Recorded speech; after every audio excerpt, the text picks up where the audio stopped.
No one paid attention to Rachel in the office of a construction company as she was working there as a cleaner. She always did a good job, so the boss had no complaints about her. The days of the girl were just passing by, until one day she witnessed a strange conversation between the boss and his secretary. "Well, what should I do? How can I conduct tomorrow's negotiations with our Chinese partners?" Spencer Wright shouted in anger.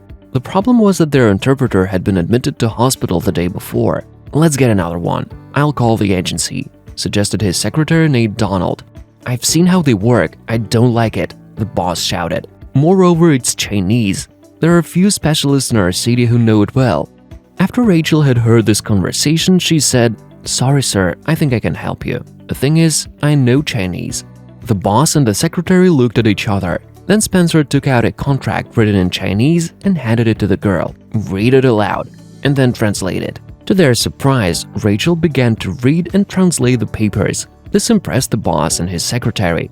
"If you know Chinese, why are you working as a cleaning lady?" Spencer exclaimed. The girl remained silent and just shrugged her shoulders. Although it was risky, the boss decided to invite Rachel as an interpreter for tomorrow's negotiations. He also asked Donald to go shopping with her to buy formal clothes. The next day, at the negotiations, Rachel proved herself to be a competent specialist. Both office staff and foreign partners were satisfied with her work. The boss even offered her to take the position of a full-time translator, and the girl happily agreed.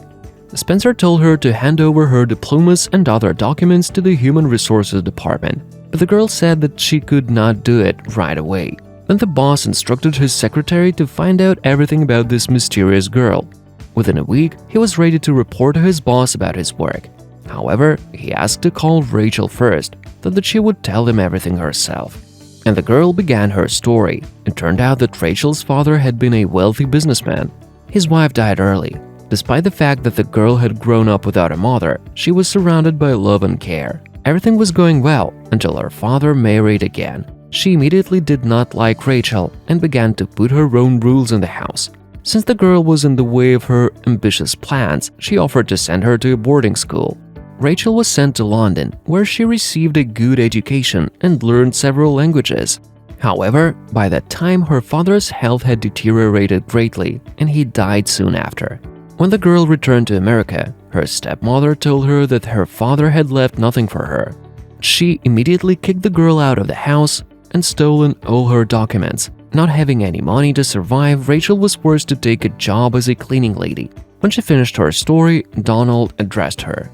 "She has lied to you. Your father had left all his property to you.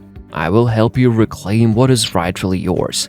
The very next day, the police arrested Rachel's stepmother and the girl came back home. Everything had fallen into place, and soon Rachel and Donald started dating. A happy future was awaiting for them.